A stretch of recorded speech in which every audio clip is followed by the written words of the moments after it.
আসসালামু আলাইকুম, স্বাগত জানাচ্ছি আরটিভির সকালের সংবাদে। আপনাদের সঙ্গে আছি আমি ফারজানা তানি। অবশেষে দীর্ঘ ১৭ বছর পর দেশের পথে বিএনপির ভারপ্রাপ্ত চেয়ারম্যান তারেক রহমান। সঙ্গে রয়েছেন স্ত্রী জুবাইদা রহমান ও মেয়ে জাইমা রহমান। বাংলাদেশ সময় মধ্যরাত ১২টা ১৫ বিজি 202 ফ্লাইটে করে ঢাকার উদ্দেশ্যে রওনা দেন তিনি। সফর সঙ্গী হিসেবে রয়েছেন ব্যক্তিগত সহকারী সহ বিএনপির কয়েকজন নেতা। সিলেটের ওসমানী আন্তর্জাতিক বিমানবন্দরে ১ ঘণ্টা যাত্রা বিরতির পর বেলা ১১টা ৫৫ ঢাকার হযরত শাহজালাল বিমানবন্দরে অবতরণের কথা রয়েছে তার। সেখানে বিএনপির স্থায়ী কমিটির সদস্যরা তাঁকে স্বাগত জানাবেন। এরপর সর্বোচ্চ নিরাপত্তা ও প্রোটোকলে বিশেষ বাসে চড়ে যাবেন পূর্বাচল ৩০০ ফিটের ৩৬ জুলাই অ্যাভিনিউতে স্থাপিত অভ্যর্থনা মঞ্চে। সেখানে শুধু তিনিই বক্তব্য রাখবেন। এরপর মা বেগম খালেদা জিয়ার শারীরিক অবস্থার খোঁজ খবর নিতে যাবেন এভার কেয়ার হাসপাতালে।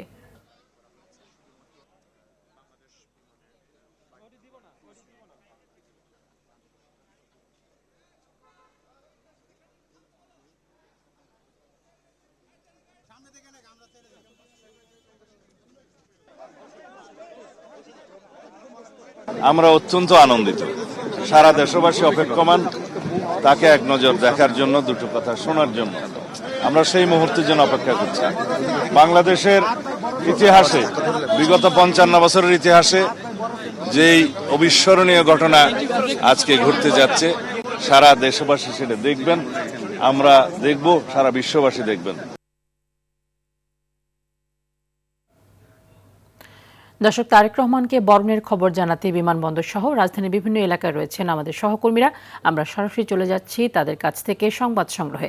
শুরুতে চলে যাচ্ছি ঢাকা আন্তর্জাতিক বিমানবন্দরে খান আলামিন রয়েছেন, সেখানে আমরা জেনে আসবো তার কাছ থেকে। সেখানে তৈরি রয়েছে যে গাড়িবহর, সেই গাড়িবহর সম্পর্কে জানবো আমরা তার কাছ থেকে।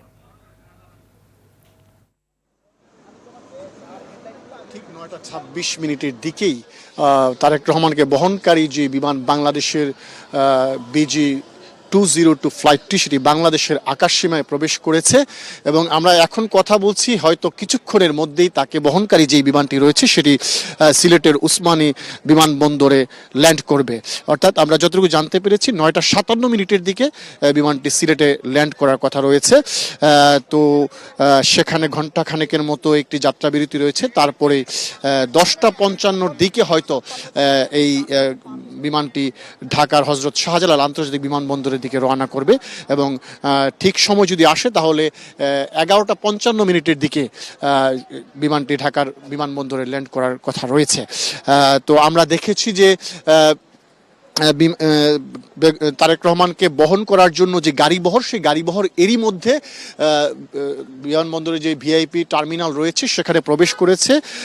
এবং একটু বলে রাখি, এই যেই চমকপ্রদ একটি তথ্য রয়েছে সেটি হচ্ছে যে তারেক রহমানকে নেওয়া হবে একটি বাসে করে, যেই বাসটি সুসজ্জিত করা হয়েছে, কাস্টমাইজ করা হয়েছে সবার আগে বাংলাদেশকে উপজীব্য করে। 3 পাশে, সামনে পেছনে ডানে বায়ে সবার আগে বাংলাদেশ লেখা রয়েছে এবং ধানের শীষের প্রতীক জিয়াউর রহমান, বেগম খালেদা জিয়া, তারেক রহমানের ছবি দেয়া হয়েছে এবং সেই গাড়িতে যে গ্লাস রাখা হয়েছে সেই গ্লাস খুলে তারেক রহমান সাধারণ মানুষ থেকে শুরু করে দলীয় নেতাকর্মীদের সাথে অভিবাদন বিনিময় করবেন। এই কথাটি কিন্তু মিডিয়া সেলের পক্ষ থেকে আমাদেরকে জানানো হয়েছে। আমরা দেখেছি বাসটি লাল সবুজের রং দিয়ে ঘেরা একটি বাস করা হয়েছে এবং সেই বাসের মধ্যে আমরা শুনেছি যে বিএনপির যে স্থায়ী কমিটির যে সদস্যরা রয়েছেন, সেই স্থায়ী কমিটির সদস্যরা সেই বাসে তারেক রহমানের সঙ্গে থাকবেন। আমরা আপনাদেরকে দেখাচ্ছি এখানকার যে নিরাপত্তা ব্যবস্থা আমরা দেখেছি যে সব ধরনের বাহিনীর সদস্যরা এখানে রয়েছেন। সেনাবাহিনী, BGB, RAB, police, answer, VDP যারাই আছেন এবং গোয়েন্দা যারা রয়েছেন তারাও সাদা পোশাকে এখানে কাজ করছেন। কোনো ধরনের নিরাপত্তার যেন বিঘ্নিত না হয়, কোনো ধরনের অনাকাঙ্ক্ষিত ঘটনা যেন না হয়, সব বিষয় মাথায় রেখে এখানকার নিরাপত্তা ব্যবস্থা সাজানো হয়েছে। আমরা একটু বলে রাখি যে আমরা গাড়ি বহরগুলো দেখছিলাম, সেই গাড়ি বহরে কয়েকটি অ্যাম্বুলেন্সও আমরা দেখেছি যে রাখা হয়েছে সেই পূর্ব প্রস্তুতি হিসেবে, অর্থাৎ কেউ যদি হঠাৎ করে অসুস্থ হয়ে পড়েন সাথে সাথেই যেন ব্যবস্থা গ্রহণ করা যায়, সেজন্যই কিন্তু এই ধরনের ব্যবস্থা। আমরা বলে রাখি যে তারেক রহমানকে বহনকারী যে বাসটি সেটি এই পথ ধরেই সামনের দিকে এগিয়ে যাবেন।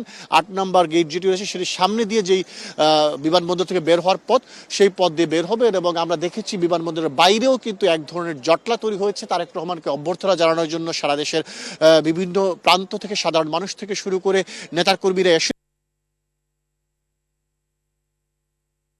অভ্যর্থনা জানাবেন। এর পাশাপাশি 300 ফিটে যে অভ্যর্থনা মঞ্চ করা হয়েছে সেখানে লাখ লাখ মানুষ এরই মধ্যে সমবেত হয়েছে আমরা জানতে পেরেছি। আমরা এয়ারপোর্টের বাইরে যে বাস্তবতা সেটি একটু জানবো। সেখানে রয়েছেন আমাদের সহকর্মী রুদ্র রফিকের কাছ থেকে এয়ারপোর্টের বাইরে যে জনসমাগম, সেই সমাগমের তথ্য জানবো। রুদ্র রফিক। আলামিন, আমি রয়েছি এখন কাওলা এলাকায়। এখানে যদি আপনাকে এক কথায় বলি, তারেক রহমানকে অভ্যর্থনা জানাতে নেতাকর্মীদের এক প্রকার ঢল নেমেছে। বানের পানির মতো আসলে নেতাকর্মী রাজধানীতে প্রবেশ করছেন। আপনি নিশ্চয়ই দেখতে পাচ্ছেন কাওলা এলাকা থেকে শুরু করে এয়ারপোর্ট থেকে শুরু করে একেবারে কুড়িল পর্যন্ত রাস্তার দুপাশে হাজার হাজার নেতাকর্মী তারা দাঁড়িয়ে অপেক্ষা করছেন এবং তারা প্লাকার্ড হাতে তারেক রহমান, বেগম খালেদা জিয়া এবং শহীদ প্রেসিডেন্ট জিয়াউর রহমানের ছবি সম্বলিত প্লাকার্ড হাতে তারা দাঁড়িয়ে রয়েছেন। দলীয় পতাকা, জাতীয় পতাকা হাতে তারা দাঁড়িয়ে রয়েছেন এবং তারেক রহমানের আগমন উপলক্ষে তারা কিন্তু নানা ধরনের স্লোগান দিচ্ছেন। আপনি নিশ্চয়ই দেখতে পাচ্ছেন খুব ভোর থেকেই আসলে এই নেতাকর্মীরা রাস্তার পাশে জড়ো হয়েছেন এবং তারা অপেক্ষায় রয়েছেন। তারাও জানেন যে তারেক রহমান ফিরতে দুপুর গড়াবে, 12টার পরে তিনি আসবেন। তারপরেও কিন্তু তারা সেই ভোর 5টার পর থেকেই এই সড়কে তারা অপেক্ষায় রয়েছেন এবং তারা স্লোগান দিচ্ছেন। বেলা যতই বাড়ছে আসলে রাস্তার পাশে নেতাকর্মীদের সংখ্যা কিন্তু বাড়ছেই। আপনি নিশ্চয়ই দেখতে পাচ্ছেন যে রাস্তার পাশে শত শত নেতাকর্মীরা এখানে দাঁড়িয়ে রয়েছেন।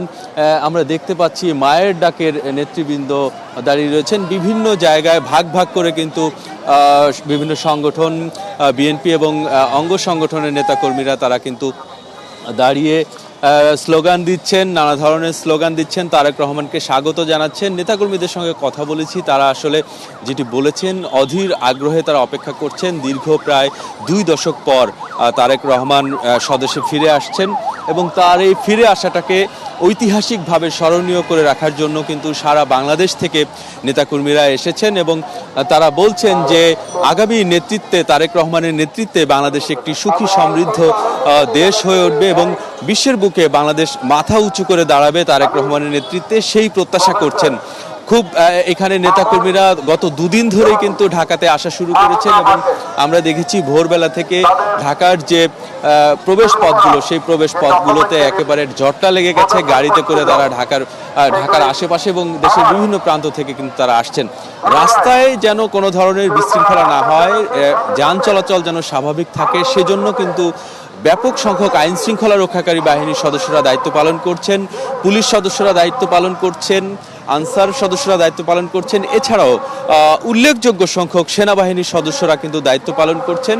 সড়কের যান চলাচলটি যেন স্বাভাবিক থাকে, তারেক রহমানের এই যাত্রাটি যেন স্বাভাবিকভাবে তিনি সমাবেশ স্থলে যেতে পারেন, সেই জন্য কিন্তু তারা তাদের দায়িত্ব শতভাগভাবে পালন করছেন। এবং আমরা সকাল থেকে যেটি দেখেছি যে এখন পর্যন্ত সড়কে কোনো জটলা বাঁধেনি বা গাড়ির কোনো যানজট তৈরি হয়নি।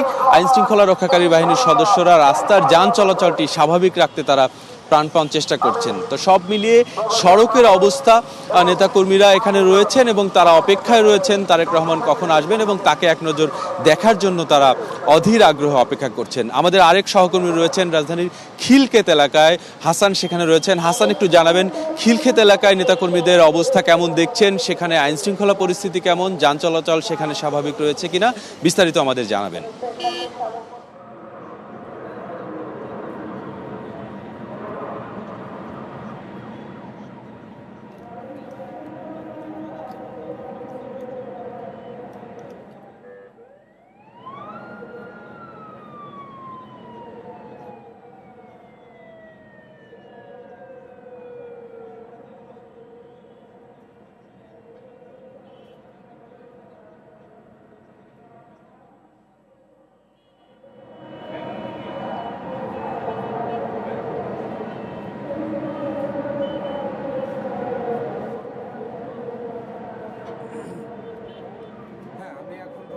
আমেরিডিয়ানের ঠিক সাদে আমি যদি দর্শকদের বলতে চাই যে দীর্ঘ প্রতীক্ষার অবসান ঘটিয়ে আজকে কিন্তু দেশে ফিরছেন বিএনপির ভারপ্রাপ্ত চেয়ারম্যান তারেক রহমান। তিনি প্রায় 17 বছর 3 মাস 15 দিন এই যে রাজনৈতিক নির্বাসিত জীবন, সেই জীবন শেষ করে তিনি কিন্তু আজকে দেশের উদ্দেশ্যে গতকাল তিনি লন্ডনের হিথ্রো বিমানবন্দর থেকে বাংলাদেশের একটি নিয়মিত ফ্লাইটে রওনা দেন। স্ত্রী ডাক্তার জুবাইদা রহমান ও কন্যা জাইমা রহমানকে সাথে নিয়ে দেশে ফিরছেন বিএনপির ভারপ্রাপ্ত চেয়ারম্যান তারেক রহমান। দলীয় নেতাকর্মীদের প্রত্যাশা, এই প্রত্যাবর্তন বাংলাদেশের রাজনীতিতে নতুন অধ্যায়ের সূচনা ঘটাবে।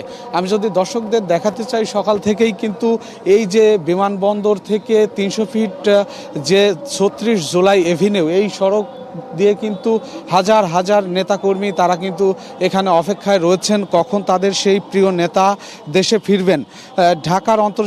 ঢাকার আন্তর্জাতিক শাহজালাল আন্তর্জাতিক বিমানবন্দরে সকাল থেকেই নেতাকর্মীদের ভিড় এবং হাতে ফেস্টুন, ব্যানার, স্লোগানে মুখর সেখানে উপস্থিত হাজার হাজার নেতাকর্মী। বিএনপি নেতারা বলছেন দেশে ফিরে দল পরিচালনায় নতুন গতি আনবেন তারেক রহমান, তার নেতৃত্বেই গণতন্ত্রের পুনরুদ্ধার হবে, এমনটি কিন্তু প্রত্যাশা করছেন যে নেতাকর্মী রয়েছেন। দীর্ঘ প্রতীক্ষার অবসান ঘটিয়ে আজ কিন্তু সেই সকল জল্পনা কল্পনার অবসান ঘটিয়ে দেশে ফিরছেন তারেক রহমান। প্রায় 17 বছরের এই যে রাজনৈতিক নির্বাসনে তিনি ছিলেন লন্ডনে, সেখান থেকে গতকাল কিন্তু হিথ্রো বিমানবন্দর থেকে স্ত্রী এবং কন্যাকে সঙ্গে নিয়ে তিনি ঢাকার উদ্দেশ্যে রওনা হয়েছেন। অন্যদিকে আমরা দেখেছি যে এই তারেক রহমানের আগমনকে কেন্দ্র করে জনসমাগম ঠেকাতে বিমানবন্দর এলাকায় 3 স্তরের নিরাপত্তা বলয় গড়ে তুলেছে আইন শৃঙ্খলা রক্ষাকারী বাহিনী। মোতায়েন রয়েছে র্যাব, পুলিশ এবং গোয়েন্দা সংস্থা। এই গোয়েন্দা সংস্থার নজরদারি কিন্তু জোরদার করা হয়েছে। তারা কিন্তু দেখছেন যে এখানকার আইন শৃঙ্খলা পরিস্থিতি কোনোভাবেই যেন অবনতি না ঘটে। আমরা সকাল থেকেই দেখেছি যে বিমানবন্দর সড়কের 2 পাশ দিয়েই কিন্তু নেতাকর্মী তারা কিন্তু এখানে যাচ্ছেন 300 ফিটের দিকে। অন্যদিকে আমরা দেখেছি যে বিভিন্ন জায়গায় কিন্তু চেকপোস্ট বসানো হয়েছে, আইন শৃঙ্খলা রক্ষাকারী বাহিনী বিভিন্ন জায়গা তল্লাশিও করছেন যেন কোনো ধরনের কোনো অপ্রীতিকর ঘটনা না ঘটে। আমরা দেখতে পাচ্ছি যে বিমানবন্দর সড়কের 2 পাশ দিয়ে কিন্তু হাজার হাজার নেতাকর্মী তারা কিন্তু 300 ফিটের দিকে যাচ্ছেন। আমরা যেমনটি জানতে পেরেছি যে এই বিমানবন্দর সড়কের 2 পাশে কিন্তু বিমানবন্দর থেকে 300 ফিট সড়ক যে সড়কটি রয়েছে সেই সড়কের 2 পাশে প্রিয় নেতাকে অভ্যর্থনা জানাতে দলীয় নেতাকর্মী তারা 2 পাশ দিয়ে কিন্তু সারিবদ্ধভাবে দাঁড়িয়ে তারা কিন্তু প্রিয় নেতাকে অভ্যর্থনা জানাবেন। তার এই দেশের আগমনকে কেন্দ্র করে দলীয় নেতাকর্মীদের ভিতর কিন্তু একটা উৎসবের আমেজ বিরাজমান, আমরা এমনটি লক্ষ্য করেছি। তো এই ছিল নিকুঞ্জ থেকে সবশেষ। আপনাদের তিনজনকে ধন্যবাদ। নিশ্চয়ই আপনারা আছেন সংবাদ সংগ্রহে। তারেক রহমানের দেশে ফেরার সর্বশেষ তথ্য আমরা আপনাদের মাধ্যমে জানিয়ে দেব দর্শকদের। সব জল্পনা কল্পনার অবসান ঘটিয়ে অবশেষে আজ দেশে ফিরছেন বিএনপির ভারপ্রাপ্ত চেয়ারম্যান তারেক রহমান। দীর্ঘ প্রতীক্ষার অবসান ঘটলেও মোটেও মসৃণ ছিল না এই স্বদেশ প্রত্যাবর্তন।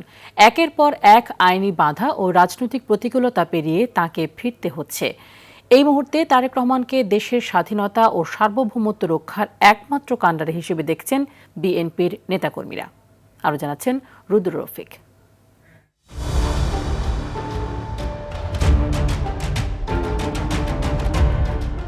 2007 সালের 7 মার্চ সেনা সমর্থিত তত্ত্বাবধায়ক সরকারের আমলে ঢাকা ক্যান্টনমেন্টের মইনুল রোডের বাসা থেকে গ্রেফতার হন তারেক রহমান। জিজ্ঞাসাবাদের নামে তার উপর চলে অমানুষিক শারীরিক নির্যাতন। প্রায় 18 মাস কারাবন্দী থাকার পর 2008 সালের 3 সেপ্টেম্বর জামিন পান তারেক রহমান। 11 সেপ্টেম্বর উন্নত চিকিৎসার জন্য হাসপাতাল থেকেই যুক্তরাজ্যের উদ্দেশ্যে রওনা হন। এরপর থেকে লন্ডনেই তার বসবাস। তাকে একদম মেরেই ফেলতে চেয়েছিল। আমি তখন পিজি হসপিটালে তাকে দেখতে গিয়েছি, সব জায়গায় ব্যান্ডেজ করা তার অবস্থার মধ্যে, সে নড়াচড়াও করতে পারে না, এরকম অত্যাচার তার উপরে করা হয়েছিল। শেখ হাসিনা ভালোভাবে বুঝেছিলেন যে রাজনৈতিকভাবে তার একমাত্র প্রতিদ্বন্দ্বী জনাব তারেক রহমান সাহেব, যে কারণেই রাজনৈতিক মোটিভটা সামনে নিয়ে ওনাকে মামলাগুলো দেয়া হলো মিথ্যা, অসৎ উদ্দেশ্যে বেজলেস মামলাগুলো দেয়া হলো। 70টিরও বেশি মামলা নিয়ে প্রায় 1.5 যুগ লন্ডনে নির্বাসিত জীবন কাটান তারেক রহমান। 2018 সালে ভারপ্রাপ্ত চেয়ারম্যানের দায়িত্ব নিয়ে হাল ধরেন দলের। দূর প্রবাস থেকে নেতৃত্ব দেন স্বৈরাচার বিরোধী আন্দোলনে। দীর্ঘ 17 বছরের লড়াই সংগ্রাম পরিণতি পায় 2024-এর 5 আগস্ট। আমি খুব কাছে থেকে দেখেছি জনাব তারেক রহমানকে। উনি যে একটি চেয়ারে বসে বাংলাদেশের নেতৃত্ব দেয়, এই চেয়ারটাতে 24 ঘন্টার মধ্যে 19 ঘন্টা 20 ঘন্টাও বসে থাকতে আমি দেখেছি। মিছিল করতে হবে, নেতৃত্ব দিতে হবে, কি বলতে হবে, বক্তব্যটা পর্যন্ত জনাব তারেক রহমান ওখান থেকে পরামর্শ দিয়েছে। সমস্ত রাজনৈতিক দলকে ঐক্যবদ্ধ করে এবং ছাত্র জনতার গণ অভ্যুত্থানের মাধ্যমে ফ্যাসিজমের পতন ঘটিয়েছেন। ইট ওয়াজ এ কালেকটিভ এফোর্ট। এবং তিনি বারবার বলেছেন এই বিজয় কোনো রাজনৈতিক দল বা রাজনৈতিক নেতার বিজয় না, সারা বাংলাদেশের মানুষের বিজয়। আওয়ামী সরকারের পতনের পর একে একে প্রত্যাহার হয় তারেক রহমানের বিরুদ্ধে করা সব মামলা। সুগম হয় দেশে আসার পথ। তবে এ যাত্রা মসৃণ ছিল না মোটেও। এই পথ চলাটা আসলেই খুব দুর্গম ছিল।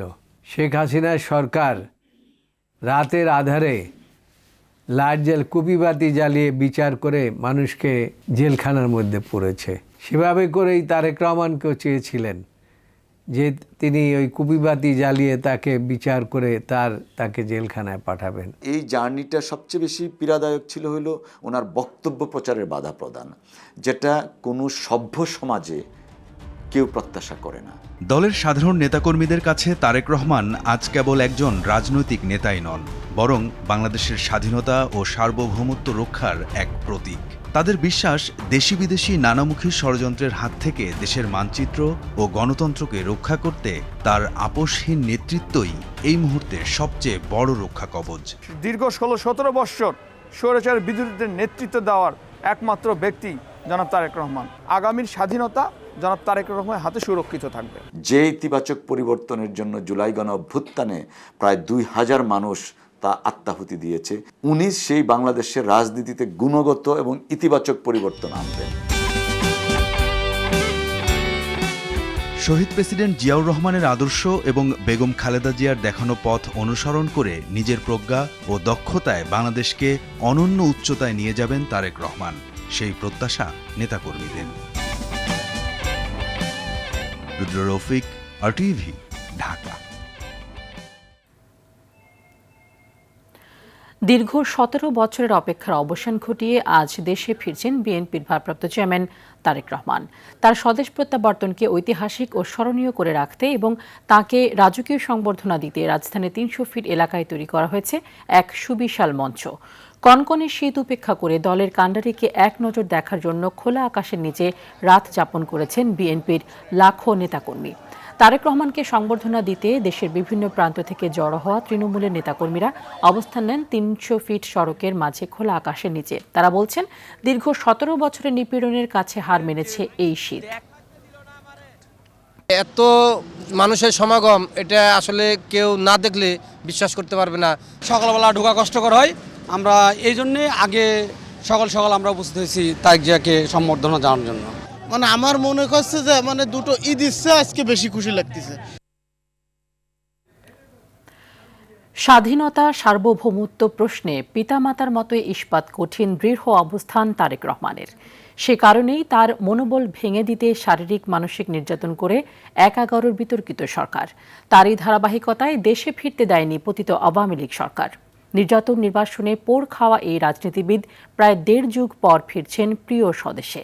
তার সহযোদ্ধারা জানিয়েছেন, মানুষের ভাগ্য আর রাজনীতিতে গুণগত পরিবর্তনই তারেক রহমানের লক্ষ্য।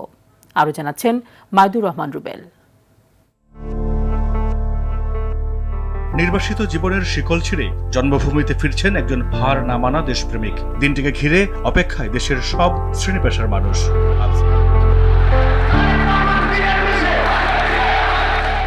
দেড় যুগের ষড়যন্ত্রের জাল ছিঁড়ে অবশেষে ফিরছেন তারেক রহমান। রাজশিক প্রত্যাবর্তনের সকল আয়োজন আগেই করে রেখেছে বিএনপি। ঢাকার রাজপথ, অলিগলি আর দেয়ালে দেয়ালে উচ্ছ্বাস আয়োজন। 1.5 দশকের বেশি সময় ধরে লন্ডন থেকে দল পরিচালনা করছেন তিনি। আয়েশি জীবন ছেড়ে সাধারণ জীবনযাপন আর অসাধারণ নেতৃত্ব গুণে এই নেতা এখন বাংলাদেশের রাজনীতিতে আগ্রহের কেন্দ্রবিন্দু। একাগারের বিক্ষুব্ধ সময়ে কারাবরণ ও নির্যাতনে অসুস্থ হয়ে দেশ ছাড়তে বাধ্য হয়েছিলেন তিনি। তারপর শৈশবের স্মৃতি বিজড়িত বাড়ি থেকে তার পরিবারকে উচ্ছেদ করা হয়। ছোট ভাই আরাফাত রহমান কোকর করুণ মৃত্যু এবং অসুস্থ মায়ের পাশে থাকতে পারেননি। আক্ষেপ থাকলেও বুকে পাথর চেপে প্রকাশ করেননি কিছুই। সংগ্রামী জীবনে পিতা পুত্রের মধ্যে রয়েছে অদ্ভুত এক মিল। নির্বাসিত জীবনে প্রতিকূলতার সঙ্গে বছরের পর বছর যুদ্ধ করেছেন তারেক রহমান। আমাকে ভোট দিতে হবে এমন কোনো কথা নেই, আপনার ভোট আপনিই দিবেন, যাকে ইচ্ছা আপনিই দিবেন। বাবা রাষ্ট্রপতি এবং মা প্রধানমন্ত্রী, পৃথিবীতে বিরল সৌভাগ্যের প্রতীক হলেও ঝঞ্ঝা বিক্ষুব্ধ এক জীবন তার। নির্বাসিত জীবনেও দেশ, জনগণ ও দলীয় নেতাকর্মীরা ছিল তার ব্যক্তিগত ঘর সংসার। বিএনপির স্থায়ী কমিটির সদস্য সালাউদ্দিন আহমদ বলেন, বিদেশে থাকলেও দেশের মাটি ও মানুষের কল্যাণেই কাজ করেছেন তারেক রহমান। আমাদের প্রিয় নেতা জনাব তারেক রহমানকে শারীরিক মানসিক নির্যাতন করা হয়েছে 11 নামক সেই সরকারের সময়। সেটা সিভিল মিলিটারি সরকারের একটা মিশ্রণ ছিল। সেই সময় বেআইনি অনেক কার্যকলাপ হয়েছে, যার প্রেক্ষিতে গণতন্ত্রের 12টা বাজিয়ে দিয়েছে সেই 111-এর মঈনুদ্দিন ফখরুদ্দিন সরকার। আমাদের নেতা সবচেয়ে বেশি নিগৃহীত নির্যাতিত হয়েছেন। সেই প্রেক্ষিতে দীর্ঘ নির্বাসিত জীবন কাটাতে তিনি বাধ্য হয়েছেন। এই যাত্রায় অনেকেই ষড়যন্ত্র করবে, নির্বাচন বানচাল এবং পেছানোর অনেক ষড়যন্ত্র বহাল থাকবে। কোনো ষড়যন্ত্র বাংলাদেশে ইনশাআল্লাহ বাস্তবায়িত হবে না। আর ডক্টর মোশাররফ বলেন, জিয়াউর রহমানের পথ অনুসরণ করে দেশের মানুষের ভাগ্য উন্নয়নে কাজ করতে চান তিনি। 111-এর সরকার তারেক রহমানকে গ্রেফতার করে বিনা কারণে আমাদের সামনে থেকেই তাকে জিজ্ঞাসাবাদের জন্য নিয়ে যাওয়া হয়, এবং যখন ফিরে আসে তখন দেখতে পাই হুইল চেয়ারে নিয়ে আসা হচ্ছে। এই 111ও এসেছিল কিন্তু ষড়যন্ত্রের কারণে, এবং তখন আমাদেরকে বেগম খালেদা জিয়াকে, তারেক রহমানকে গ্রেপ্তার করে আমাদের বিরুদ্ধে মামলা মোকদ্দমা দিয়ে এখানে কিন্তু ষড়যন্ত্রমূলকভাবেই আমাদের দলকে নিশ্চিহ্ন করে ফেলার জন্য, দুর্বল করার জন্য এমন চেষ্টা নাই যে তারা করেনি। 2007 সালে গ্রেফতারের পর নির্মম নির্যাতনের কারণে পরের বছর চিকিৎসার জন্য লন্ডনে যান তারেক রহমান। 17 বছরে বদলে গেছে অনেক কিছুই, শুধু বদলায়নি তার প্রতি নেতাকর্মীদের আস্থা আর অকুণ্ঠ সমর্থন। মাইদুর রহমান রুবেল, আরটিভি, ঢাকা।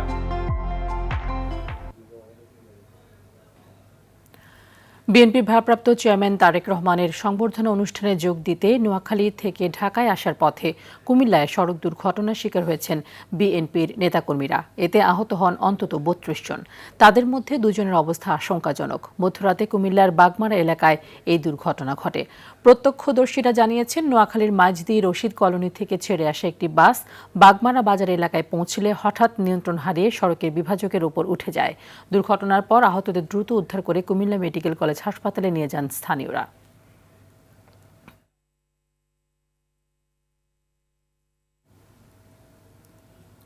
শুভ বড়দিন আজ খ্রিস্টান ধর্মাবলম্বীদের সবচেয়ে বড় উৎসব। এই দিনে বাড়িতে বাড়িতে যীশু খ্রিস্টের জন্মদিন উদযাপনের জন্য কেক কাটা হয়। এর পাশাপাশি বাড়িতে উপাদেয় খাবার রান্না, ক্রিসমাস ট্রি সাজানো, আলোকসজ্জা করা হয়। শিশুদের মধ্যে বিতরণ করা হয় উপহার। গির্জাগুলোতেও থাকে সাজসজ্জা ও বড়দিনের বিশেষ প্রার্থনা। পৌষের প্রথম সপ্তাহে শীতের দাপটে কাঁপছে দিনাজপুর। ভোর 6টায় 10.5 ডিগ্রি সেলসিয়াস এবং বাতাসের আর্দ্রতা 93% রেকর্ড করেছে জেলা আবহাওয়া অফিস। এদিকে পঞ্চগড়ে জেঁকে বসেছে শীত। 10.6 ডিগ্রি তাপমাত্রা রেকর্ড করেছে তেঁতুলিয়া আবহাওয়া অফিস। এছাড়া কুড়িগ্রামে সর্বনিম্ন তাপমাত্রা রেকর্ড করা হয়েছে 11.5 ডিগ্রি সেলসিয়াস। শীতজনিত রোগে আক্রান্ত হচ্ছেন শিশু এবং বৃদ্ধরা। আবহাওয়া অফিসের তথ্য মতে চুয়াডাঙ্গায় সর্বনিম্ন তাপমাত্রা রেকর্ড করা হয়েছে 11.5 ডিগ্রি সেলসিয়াস। এ সময় বাতাসের আর্দ্রতা ছিল 95%। নওগাঁয় বৃষ্টির মতো ঝরছে কুয়াশা। জেলায় সর্বনিম্ন তাপমাত্রা রেকর্ড করা হয়েছে 12.2 ডিগ্রি সেলসিয়াস। পাবনার ঈশ্বরদীতে তাপমাত্রা কিছুটা ঊর্ধ্বমুখী হলেও শীতের তীব্রতা রয়ে গেছে আগের মতোই। তাপমাত্রা রেকর্ড করা হয়েছে 12.5 ডিগ্রি সেলসিয়াস। টাঙ্গাইলে হাড় কাঁপানো শীতে বিপর্যস্ত হয়ে পড়েছে জনজীবন, দুর্ভোগে পড়েছে খেটে খাওয়া মানুষ। এ নিয়ে আরও জানাতে কুড়িগ্রাম থেকে সরাসরি যুক্ত হচ্ছে সহকর্মী খন্দকার ইকরামুল হক সম্রাট। সম্রাট, কুড়িগ্রামের শীতের প্রকোপ কেমন দেখছেন এবং শীতের দাপটে মানুষের দুর্ভোগ কেমন দেখছেন? জি ফারজানা, আপনি যেমনটি বলছিলেন, আসলে কুড়িগ্রামে শীতের দাপট এখন অনেক মারাত্মক অবস্থায় পড়েছে। গত 3 দিন ধরে সূর্যের মুখ দেখা না গেলেও আজকেও ঠিক একই অবস্থা। এখন বেলা 10টা পার হয়ে গেছে, ঘন কুয়াশায় ছেয়ে আছে এখনও গোটা জনপদ। এখানকার মানুষরা এখন অত্যন্ত দুর্বিষহ জীবনযাপন করছেন। তো আমি কৃষি বিভাগে যেটা জানিয়েছি কৃষি বিভাগ যেটা বলছে যে এখানে বড় বীজতলা রয়েছে, সেখানে আমি এখন এই একটি জমির পাশে আছি, তো এখানে মানুষজনও রয়েছেন, কিন্তু বড় বীজতলায় প্রায় 5445 হেক্টর জমিতে বড় বীজতলা চাষ করা হয়েছে। এগুলো যদি ঘন কুয়াশা এরকম থাকে তাহলে সেগুলো ক্ষতি হওয়ার সম্ভাবনা জানিয়েছেন। হাসপাতালগুলোতে রোগীর সংখ্যা বৃদ্ধি পেয়েছে। তো আর শীত বস্ত্রের কথা যদি বলি, এখানকার যে ছিন্নমূল মানুষ রয়েছে তারা শীত বস্ত্রের জন্য অত্যন্ত আকাঙ্ক্ষিত, কিন্তু সরকারি বেসরকারি সেরকম কিছু পাওয়া যাচ্ছে না। আমার এই মুহূর্তে দাঁড়িয়ে আছি যেখানে একজন মানুষ শীতার্ত মানুষের নিয়ে বলবেন, আপনি বলবেন যে। ধন্যবাদ আপনাকে। সকালের সংবাদ এ পর্যন্তই। মধ্যাহ্নের সংবাদ দুপুর 12টায় দেখার আমন্ত্রণ রইল। ধন্যবাদ সবাইকে।